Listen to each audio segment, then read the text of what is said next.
जय हिंद। तो स्वागत है इस वीडियो में आप लोग का। तो आज के इस वीडियो में जो है मगध साम्राज्य को देखने वाले हैं, जैसे कि मगध साम्राज्य का उत्कर्ष को देखेंगे और इसमें कौन कौन से वंश इसमें आए, कौन कौन से वंश का इसमें शासन हुआ उसको समझेंगे। तो चलिए इस वीडियो को जो है शुरू करते हैं।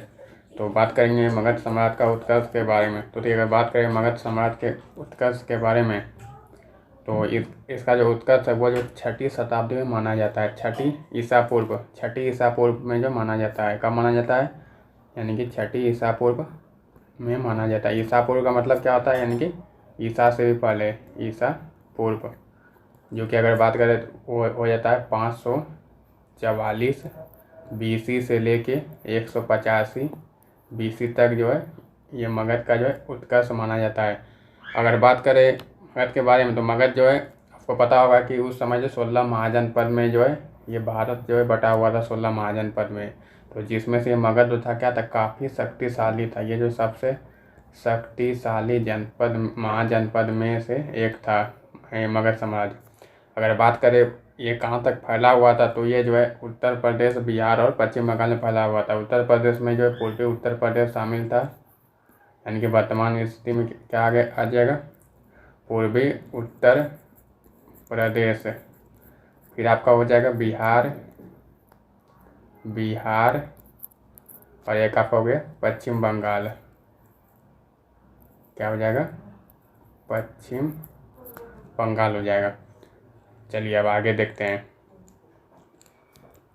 आगे बात करते हैं इसके बारे में। तो आगे आता है प्राचीन मगध का संस्थापक। तो अगर बात करें प्राचीन मगध का संस्थापक के बारे में, तो प्राचीन मगध का जब भी संस्थापक का बात होता है तो आपने महाभारत के बारे में तो सुना होगा। तो महाभारत में जो जरासंध का जो उल्लेख मिलता है, तो यही मगध का जो है उसमें उल्लेख मिलता है। तो जिसमें कि अगर इसका संस्थापक की बात करें तो प्राचीन मगध का संस्थापक बृहदत्त हो जाएगा। बृहदत्त। ये जो बृहदत्त ये कौन थे? जरासंध के पिता, यानी कि इनके पुत्र का क्या नाम था? इनके जो पुत्र था क्या नाम था? जरासंध। इनके पुत्र का नाम क्या था? जरासंध। इनके पुत्र का नाम क्या था? जरासंध। जो कि इनका उल्लेख कहाँ मिलता है? महाभारत में। कहाँ पर मिलता है? महाभारत में इनका जो है उल्लेख मिलता है, महाभारत में। और उस समय इसकी राजधानी क्या थी? राजधानी। तो राजधानी की बात करें तो उस समय इसकी राजधानी जो थी वो थी गिरिब्रज। उस समय इसकी क्या थी? राजधानी थी। एक बात और, मगध का जो पहला उल्लेख किस, ऐसे महाभारत में तो मिलता है, लेकिन पहला उल्लेख किस में मिलता है? तो वो जो अथर्ववेद में मिलता है उल्लेख। अथर्ववेद में पहला उल्लेख मिलता है। क्या मिलता है? पहला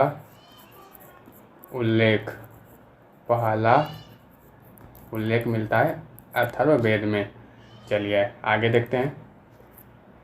आगे आता है मगध पर शासन करने वाले वंश। तो इसमें हम देख सकते हैं मगध पर जो प्रमुख रूप से 4 वंश शासन करते हैं। ऐसे तो इसमें और भी आगे वंश इसमें शासन करते हैं, लेकिन प्रमुख रूप से जो है ये 4 वंश ही होगा। तो पहला तो आपका हो गया हर्यक वंश। पहला आपका क्या हो गया? हर्यक वंश। फिर शिशुनाग वंश, नंद वंश और मौर्य वंश। इसे जो है क्रम से आपको याद रखेगा। क्रम से याद रखने का एक तरीका होता है, इसे आप कहानी की तरह जब समझेंगे तभी आपको ये याद होगा। चलिए जब इसे हम कहानी की तरह समझेंगे तो आपको जो क्लियर हो जाएगा। तो चलिए अब आगे देखते हैं। तो आगे अब आता है हर्यक वंश के बारे में। तो अगर बात करें हर्यक वंश का, तो ये जो है 544 BC से 412 BC तक ये जो है हर्यक वंश था। इसका संस्थापक जो है वो बिम्बिसार ने जो है हर्यक वंश की स्थापना की थी। और उस समय इसकी राजधानी जो कि मगध का यह शासन, मतलब वहीं पर यह शासन किया था मगध पर, तो उसकी राजधानी राजगिरी थी। और इनका शासनकाल 544 BC से 492 BC। ये जो है सबसे लंबे कार्यकाल, यानी कि 52 वर्षों तक जो इन्होंने शासन किया। सबसे लंबे शासन अगर किसी ने किया है तो वो बिम्बिसार ने ही किया है। और बिम्बिसार ने जो ब्रह्मदत्त को हराकर अंग महाजनपद को जीता और अपने पुत्र अजातशत्रु, जो कि अजातशत्रु उनका पुत्र था, वहाँ का जो है उपराजा बना दिया। कहाँ का? अंग महाजनपद का। तो अंग महाजनपद को जो इन्होंने मगध में ही मिला लिया। चलिए आगे देखते हैं। आगे आता है, देखिए बिम्बिसार ने जो राज्य का विस्तार करने के लिए विवाह संबंध का सहारा लिया। तो इन्होंने जो है मतलब जो है महाकौशला से विवाह किया, जो कि कौशल नरेश प्रसेनजीत की बहन थी। और इससे विवाह करने के बाद जो इन्हें काशी जो है दहेज में मिला। काशी जो है दहेज के रूप में मिला। काशी जो है क्या मिला? दहेज के रूप में मिला। और उसके बाद जो है चेलना जो कि चेतक की पुत्री थी, इनके साथ जो है विवाह हुआ। और ये चेलना जो है, ये बिंबिसार जो है पहले जो है ये जो पहले बौद्ध धर्म को मानता था, बौद्ध धर्म को, लेकिन चेलना के कहने पर इन्होंने जो है चेलना के कहने पर इन्होंने जैन धर्म को अपना लिया था। फिर आता है क्षेमा। क्षेमा जो है भद्र प्रदेश की राजकुमारी, भद्र जो कि आधुनिक पंजाब आप कह सकते हैं, तो वहाँ की राजकुमारी के साथ जो इनका विवाह हुआ। तो ये जो बिंबिसार जो है क्या था, बौद्ध धर्म का अनुयायी था, यानी ये जो पहले बौद्ध धर्म को मानता था, लेकिन बाद में ये चेलना के कहने पर, अपनी पत्नी चेलना के कहने पर जो इन्होंने जैन धर्म को अपना लिया था। और इन्होंने जो अपने राज्य वैद्य जीवक को महात्मा बुद्ध की सेवा में भेजा था, यानी महात्मा बुद्ध की, तो इससे ये पता चलता है कि ये जो जैन धर्म बौद्ध धर्म को मानने वाला था, तब ना ये जो है महात्मा बुद्ध की सेवा में भेजा था। और इतना ही नहीं, इन्होंने जो है जब अवंती के राजा जो है प्रद्योत जो है ये पांडु लोग से जब ग्रसित थे, तो राज व जीवक को इनकी सेवा में भेजा था, जिससे कि जो है ये पांडु लोग जो उस समय जो है काफ़ी करने खतरनाक लोग उस समय आप कह सकते हैं, तो मतलब इसकी जो वैद्य को जो है सेवा में भेजा गया था। तो इसके बाद जो है राजा प्रद्योत जो है इससे स्वस्थ हो गए, और उसके बाद जो है दोनों का मैत्रीपूर्ण संबंध हो गया अवंती से। अवंती जो ये प्राचीन, मतलब जो कि उज्जैन आप लोग जानते हैं, तो उज्जैन का प्राचीन नाम पहले अवंती था। चलिए आगे देखते हैं। आगे आता है अजातशत्रु। तो देखिए अजातशत्रु कौन थे, बिंबिसार का पुत्र था। तो अजातशत्रु ने जो बिंबिसार की हत्या कर दी थी, बिंबिसार की जो है हत्या कर दी थी अजातशत्रु ने बिंबिसार की। किसकी हत्या की थी, बिंबिसार की। और ये उसके बाद जो मगध की गद्दी पर बैठा, इसलिए इसे जो है पितृहंता भी कहा जाता है। क्या कहा जाता है, पितृहंता भी कहा जाता है। और इस कारण से जो है, क्योंकि आगे चल के इनका भी पुत्र जो है इनकी हत्या कर देता है, तो इसीलिए आगे चल के जो है, इसलिए हर्यक वंश को जो है पितृहंता भी कहा जाता है, हर्यक वंश को। और इसका अन्य नाम जो कुनिक था, इनके बचपन का नाम कुनिक था, और इनके माता का नाम महाकौशला।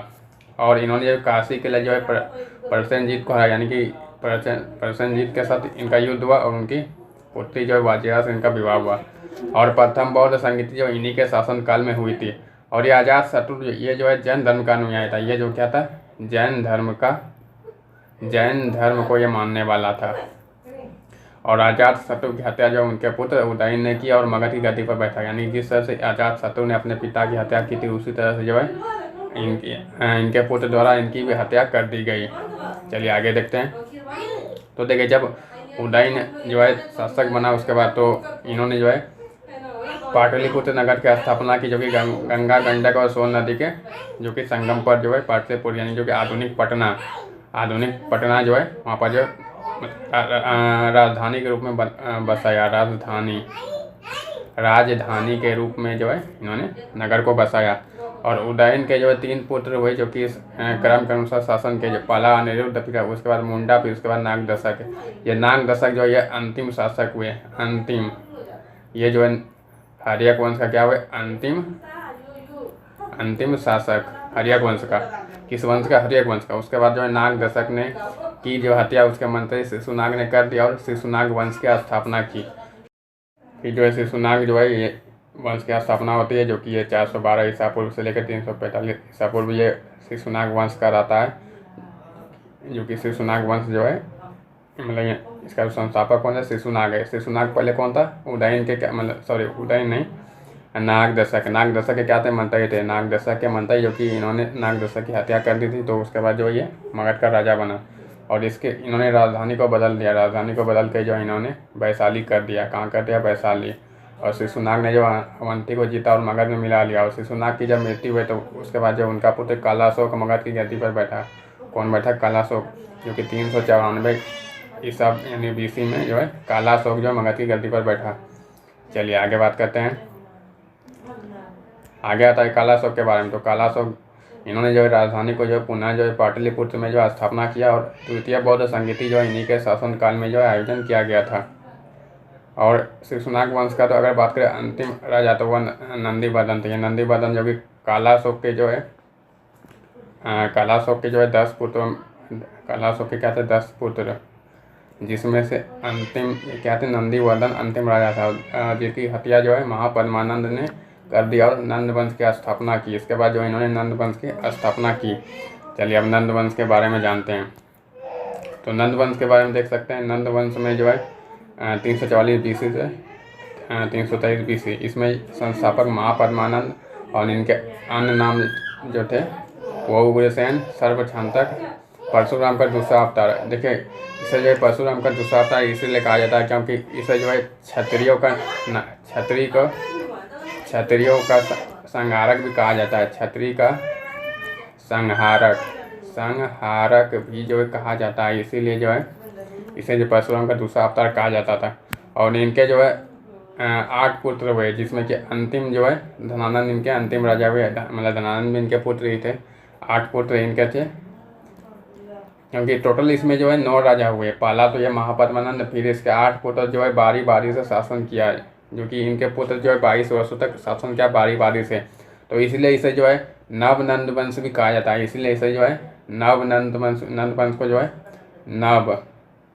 नवनंद वंश भी कहा जाता है। फिर उसके बाद क्या हुआ, धनानंद जो है अंतिम राजा हुए, जिसकी हत्या जो है चंद्रगुप्त ने की।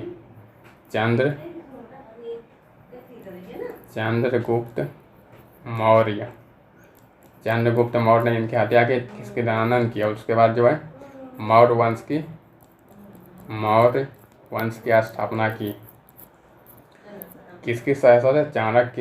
चाणक्य जो कि उस समय इसके क्या थे, गुरु थे। चाणक्य की सहायता से जो है इन्होंने जो है धनानंद को मतलब इसकी हत्या कर दी और मौर्य वंश की स्थापना की। तो अगले वीडियो में जो है मौर्य वंश को देखेंगे। तो फिलहाल इस वीडियो में इतना ही, तो मिलते हैं जल्द अगले वीडियो में। तब तक के लिए जय हिंद, वंदे मातरम।